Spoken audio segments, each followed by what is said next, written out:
السلام علیکم دوستوں، میں ہوں آپ کا میزبان، آپ کا ہوسٹ، آپ کا دوست مزمل مقبول، اور آج ہمارے ساتھ موجود ہیں جناب ہمارے شہر کروڑ کے اسسٹنٹ کمشنر جناب آصف اقبال صاحب۔ سر کیسے ہیں؟ الحمدللہ۔ سر آج ہم آپ کے ساتھ تھوڑے سوالات کریں گے آپ کی پرسنل لائف کے بارے میں، آپ کی پروفیشنل لائف کے بارے میں۔ سر سب سے پہلے تو آپ ہمیں اپنی اسٹڈی کے بارے میں بتائیں۔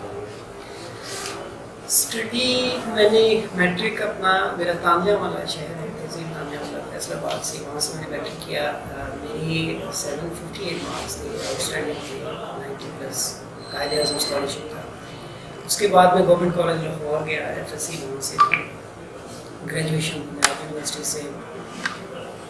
اس کے بعد پھر میں نے پولیس میں ایز این اسسٹنٹ سپرنٹینڈنٹ کہہ لیں، آفس کے اندر کی جاب ہوتی ہے، کچھ عرصہ وہ کرتا رہا۔ اور ان دا مین وائل میں نے ماسٹرز کیا ایجوکیشن میں، اور پھر اس کے بعد MPhil educational leadership and management. تو یہ میرا ایکیڈیمک کیریئر ہے۔ سر تو اس کے آگے چلتے ہیں، آپ کی ہابیز کیا رہی ہیں بچپن میں؟ ہابیز میں بس گھر میں رہنے والا بچہ تھا، یعنی کہ تھوڑا شرمیلا تھا؟ شرمیلا تو شاید اتنا نہیں تھا، لیکن وہ ہوتے ہیں نا جیسے بہت زیادہ ایکٹیو ہو، کھیلوں میں دلچسپی اور اس طرح کی صورتحال کم تھی، تو گھر کے اندر بہن بھائیوں کے ساتھ کھیل کے زیادہ محفوظ ہے۔ فزیک بھی ایسی نہیں تھی کہ میں تو چھکے چوکے مارتا گراؤنڈس میں جا کے، لیکن کرکٹ دیکھنے کا اور کسی حد تک کھیلنے کا بھی شوق ہے۔ کرکٹ کہاں تک کھیلی؟ گاؤں کی حد تک۔ گاؤں کی حد تک۔ سر پولیس میں آنے کا آپ کا اپنا شوق تھا یا آپ کے والدین کا؟ پولیس میں نا ایکچولی پولیس میں جو ایک ایگزیکٹو کیڈر ہوتا ہے، ایک منسٹریل کیڈر ہوتا ہے، تو ان دنوں میں ایک اچھی جاب، جس طرح سے ہم سب دوست کوشش کرتے ہیں کہ نوکری کے بعد پڑھنے کے بعد وہ جاب ملے، تو پنجاب پبلک سروس کمیشن میں یہ اسسٹنٹ کی پوسٹ آئی تھی، اب اس کا 16 سیٹ ہے، تو 26 سیٹیں تھیں، اس کو میں نے اپلائی کیا۔ انگلش کا ایک پیپر تھا، اس کے بعد انٹرویو ہوا، تقریباً کوئی 2000 کے قریب کینڈیڈیٹس تھے، تو اس میں میں نے ٹاپ کیا الحمدللہ۔ 26 سیٹوں میں میری I was the topper among my batchmates. It was 2006، تو IG پولیس آفس میں میری پوسٹنگ ہوئی، تو اس ایکسپیرینس سے بھی میں نے بہت لرن کیا، تو وہ مقابلے کے امتحان کے ذریعے سے میری سلیکشن ہوئی تھی۔ سر شادی ہوئی؟ جی الحمدللہ، میرا ایک بیٹا بھی ہے۔ ماشاءاللہ۔ شادی کے پہلے کی لائف بیسٹ ہے یہ بات؟ دیکھیں شادی جو ہے نا، یہ بڑا نیچرل فنومینا اور بہت ضروری ہے زندگی میں توازن کے لیے، لیکن اللہ نہ کرے اگر شریک حیات کچھ ایسا مل جائے تو توازن بگڑ بھی سکتا ہے، بہت محتاط انداز میں اللہ سب کے لیے آسانیاں کرے۔ شادی سے پہلے بھی اچھا تھا اور شادی کے بعد بھی بہت اچھا ہے، لیکن میں سمجھتا ہوں جب آپ اس بات پر فوکس کرتے ہیں کہ آپ دوسروں کو کیا دے رہے ہیں، تو میرے خیال میں گلے شکوے تھوڑے رہ جاتے ہیں اور زندگی خوشگوار ہے۔ سر بچپن یا جوانی؟ ابھی بچپن مس کرتے ہیں؟ شادی کے بعد تو کوئی بچپن کسی طرح کا کہہ نہیں سکتے نا، مس کرنے کی بات کہہ رہے ہیں۔ بچپن بہت سنہری دور ہوتا ہے، بچپن ایسا زندگی کا دور ہے جس کو آپ جب بھی یاد کرتے ہیں آپ you have a lot of memories, آپ نے کیا کیا، کون لوگ تھے جنہوں نے آپ کو لاڈ دیا، خوشیاں دی۔ بچپن کا ایک اپنا حسن ہے، لیکن جو ذمہ داریاں ہیں، جو آپ کا کردار ہے، وہ جوانی میں نکل کے آتا ہے، اور پھر اس کے بعد بڑھاپے کا موسم بھی آنے والا ہوتا ہے۔ بچپن کے فرینڈس کی یاد آتی ہے؟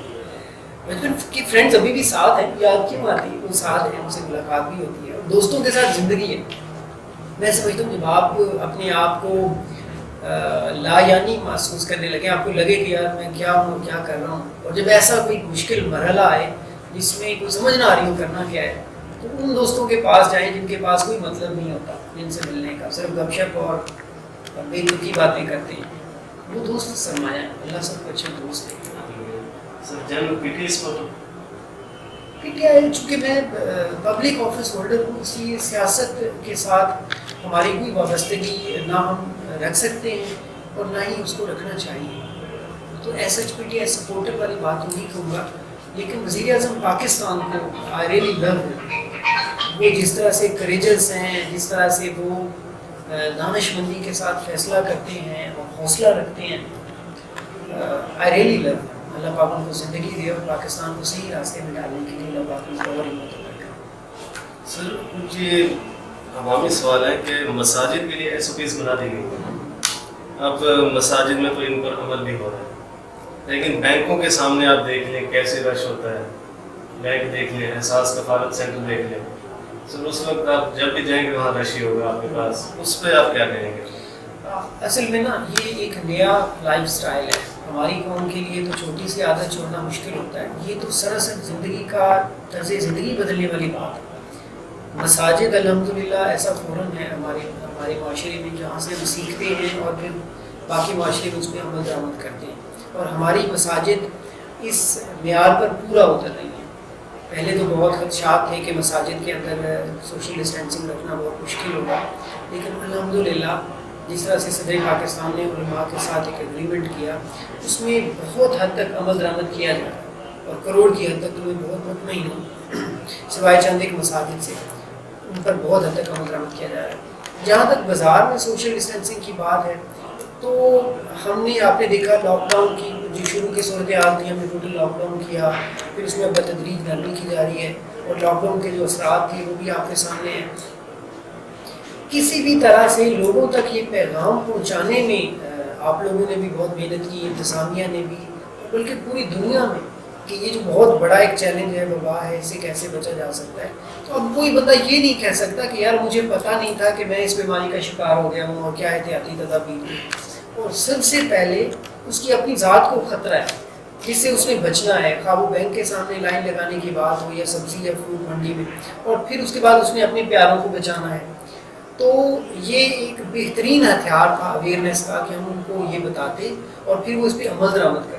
لیکن آپ صحیح بتا رہے ہیں، یہ انتہائی افسوسناک صورتحال ہے کہ ابھی بھی ہمیں ایسے مناظر نظر آتے ہیں جہاں لوگ لاپرواہی کا مظاہرہ کر رہے ہیں۔ تو ہم بدستور کارروائیاں بھی کر رہے ہیں، جو اسٹیبلشمنٹس یا جو ادارے یا جو دکانیں، جو تاجر ہمیں لگتا ہے کہ وہ SOPs کو نہیں عمل درآمد کر رہے یا اس پہ سنجیدہ نہیں ہے، تو ان کے خلاف ہم میکسیمم ایکشنز لے رہے ہیں اور ان کو سیل بھی کیا جا رہا ہے۔ تو یہ سلسلہ کچھ دن تک چلے گا اور ہمیں امید ہے کہ اس میں انشاءاللہ آگے جا کے بہتری آئے گی۔ سر عوام کی طرف سے صرف سب سے زیادہ آ رہا ہے بینکوں کو، بینک کے آگے بہت زیادہ رش ہے، سب سے زیادہ جو وائرس پھیلانے کا سبب ہے وہ وہی بینکوں کے آگے رش ہے، اس کے لیے آپ کیا اقدام؟ جی بالکل، بینک جو ہے نا، بینکوں کو ایک تو لاک ڈاؤن کے دوران بھی بینکوں کو کھلا رکھا گیا، معاشی سرگرمیاں ہماری اگر رک جاتی ہیں تو زندگی رک جائے گی، بینکوں کو ہر حال میں جو ہے وہ کھلا رکھا گیا۔ بینکوں کے اندر اچھا سٹاف ہے، پڑھا لکھا سٹاف ہے، ان کو بتایا گیا، سوشل ڈسٹینسنگ کے لیے دائرے لگائے گئے، لیکن جب تنخواہ کے دن آتے ہیں ان دنوں میں رش بڑھ جاتا ہے، یا پھر باقی اس طرح سے ڈسبرسمنٹ کے ایریاز ہیں، ان دنوں ان کے لیے باہر جو ان کی مینجمنٹ ایک ایشو ہوتا ہے، ان کے پاس اتنا سٹاف بھی نہیں ہوتا، تو اس کو ہم جو ہماری لا انفورسمنٹ ایجنسیز ہیں ان کی مدد کے ساتھ بہت حد تک ہماری کوشش ہے کہ ان کو ہم بہتر انداز میں چلائیں۔ تو اس ایریا میں بھی امپرومنٹ آ رہی ہے، لیکن آپ صحیح فرما رہے ہیں ابھی تک اس میں مسائل ہیں۔ سر اب آپ تھوڑا سا ٹائیگر فورس کے بارے میں آپ تھوڑا بتائیں۔ ٹائیگر فورس ایک بہت بڑا قدم ہے، ایک میں کہتا ہوں کہ پاکستان جیسے ترقی پذیر ملک میں جہاں پہ سوشل پارٹیسپیشن، سول سوسائٹی کی پارٹیسپیشن کے ساتھ معاملات چلانا ذرا مشکل ہے، وہاں پر ان کرائسس میں وزیر اعظم پاکستان کی طرف سے ایسے نوجوانوں کا جو ویلنگ بھی ہیں، جو پیشنیٹ بھی ہیں، جن کے اندر حوصلہ بھی ہے کام کرنے کا، ان کو ایک پلیٹ فارم دیا ہے کہ وہ جہاں پر آ کر اپنی انسانیت کی دوسری کا بھی ثبوت دے سکتے ہیں اور جو پاکستان کی خدمت ہے وہ کر سکتے ہیں۔ تو یقیناً یہ ایک وقت کی ضرورت تھی اور بڑا بروقت فیصلہ ہوا ہے۔ اب آگے دیکھنا یہ ہے کہ یہ کس طرح سے وہ رول جو وزیر اعظم پاکستان کی طرف سے اسائن ہوا ہے اس کو محنت اور دیانتداری کے ساتھ ادا کرتے ہیں۔ کروڑ میں ہم نے پہلے اس کی باقاعدہ ایکٹیویشن کی، جس میں ہم نے ان کی گروپنگ کی ہے، جس میں اربن ایریاز کے جو ممبرز ہیں ان کو علیحدہ سے گروپنگ گروپس بنائے ہیں اور UCs کے علیحدہ سے بنائے ہیں۔ آج ہم نے جو ہماری ٹائیگر فورس کی تحصیل مینجمنٹ کمیٹی ہے اس کی میٹنگ کال کی ہے، اس میں سارے ممبرز نے پارٹیسپیٹ کیا ہے، اور جو ہمارے پرومیننٹ ممبرز ہیں ٹائیگر فورس کے ان کو بھی بلایا ہے۔ تو ہم نے ڈیوائز کیا ہے کہ اس کے بعد ہم انشاءاللہ اس کی جنرل باڈی میٹنگ بلانے جا رہے ہیں، اور اس کے بعد ہم ان کو باقاعدہ طور پر ان کی اسپیسیفک اسائنمنٹس دیں گے جہاں پر یہ اپنا اسپیسیفک رول پرفارم کریں گے۔ اس وقت ہمیں سب سے زیادہ ہاسپٹل میں ضرورت محسوس ہو رہی ہے. ایم ایس صاحب سے ہم نے بات بھی کر لی ہے. تو جو ہمارے بلنگ ٹائیگر فورس کے ممبرس ہاسپٹل میں کام کرنے کے لیے بلنگ ہوں گے ان کو ہم ایم ایس صاحب کی ڈسپوزل پہ بھیجیں گے, ان کو انٹرویو کریں گے اور ان کو ذمہ داریاں دیں گے. سر آپ نے کہہ دیا ہسپتال میں ان کو بھیجیں گے سر, لیکن جب کوئی آدمی ٹرینڈ ہی نہیں ہوگا ہسپتال کے معاملے میں وہ وہاں اپنی ذمہ داری کیسے یہ ایک بڑا کوشچن ہے. تو اس کے لیے سب سے پہلے تو یہ ہوگا کہ ہم اس کا بیک گراؤنڈ دیکھیں گے کہ کیا ماضی میں وہ اس طرح کے کسی شعبے کے ساتھ منسلک رہا ہے. ایک تو وہ بیک گراؤنڈ نالج ہمیں سپورٹ کرے گا, دوسرا ہم اس کی ٹریننگ بھی کرنا ہے. اب آف کورس ہم ان کو کوئی ایسی ٹیکنیکل جاب تو نہیں دیں گے جو کہ پیورلی پروفیشنل جاب ہے. ہم ان کو کسی اسسٹنٹس والے رول میں, سپورٹیو رول میں لے کے آئیں گے جہاں پہ رش کی مینجمنٹ ہو سکتی ہے, جہاں پہ گائیڈنس کا رول ہو سکتا ہے, پیشنٹس کی فیسیلیٹیشن ہو سکتی ہے. تو اس طرح کے جو رول ہیں جو ان کو ادا کرنے میں بھی آسانی ہوگی, اس طرح کے رولس ہیں. سر کافی ممبرس کی شکایت آ رہی ہے کہ انہیں ابھی تک پتہ نہیں چلا کہ وہ ٹائیگر فورس میں ہیں یا نہیں ہیں.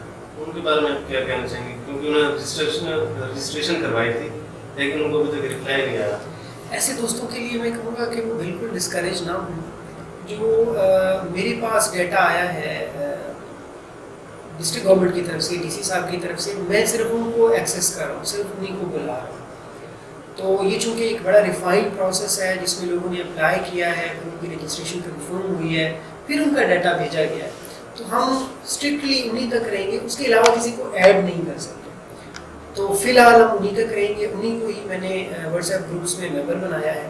اس کے بعد اگر کوئی ایس او پیز بنائے جاتے ہیں یا رجسٹریشن کا دوبارہ سے کوئی عمل شروع ہوتا ہے تو پھر باقی دوستوں کو بھی موقع دیں گے. اس میں فرسٹریٹ ہونے کی بالکل بھی ضرورت نہیں. سر کافی لوگوں نے اس لیے ٹائیگر فورس میں اپلائی کیا تھا کہ تنخواہ ملے گی, روزگار ان کا چھن گیا تھا, اس لیے انہوں نے اپلائی کیا تھا کہ تنخواہ ملے گی, ان کو کوئی امداد ملے گی. اس بارے میں آپ کیا کہنا چاہیں گے, ایسا معاملہ ہے اس میں ٹائیگر فورس میں؟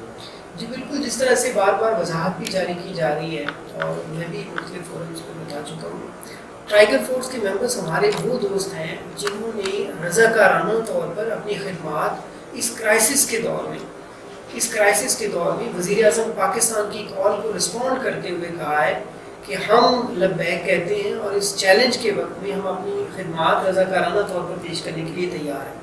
تو آپ کو پتہ ہے جس طرح سے معاشی بحران ہے ملک کے اندر بہت زیادہ, تو سر دست ان کے لیے کوئی ایسا جو کمپنسیشن کا پیکیج ہے, کوئی آنریریا ہے یا اس طرح کی بالکل قطعاً کوئی بات نہیں ہے. ان کی جو خدمات ہیں یہ رضاکارانہ ہیں اور ان کی اپنی مرضی سے ہیں. تو یہ ایک غلط امپریشن جا رہا ہے کہ یہ کسی بھی طرح سے کوئی امپلائمنٹ ہے یا روزگار کا سلسلہ ہے, ایسا نہیں ہے.